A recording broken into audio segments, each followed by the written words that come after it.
everyone, ayan guys, so nandito po ako ngayon sa head office ng We Provide. Ayan, dito sa mga business partner natin, local and international.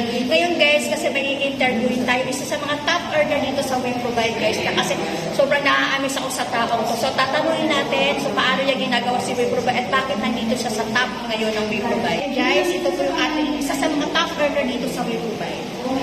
Hi guys, Rise and Shine. Ako po pala si R.A. Catlo, isa sa mga natulungan ng We Provide. Dahil kay We Provide, kahit grade 6 lang ako, nagbago ang buhay ko. Nagkaroon ako ng 2 sasakyan, plus 2 motor, at weekly kumikita na rin po dito. Kaya kung ako sa inyo, join na kayo, sabay-sabay tayo dito. Rise and Shine. Yes! Ayun, congratulations ha. Grabe, di ba guys? So sa lahat ng mga kapanood video to guys, huwag na kayong mag-isip na sabing makbay. So ito na po yung pinaka-proven and tested na po na kumikita. Grade 6 lang po ito pero kumikita ng 100,000 every month. Okay guys? We Provide, Rise and Shine.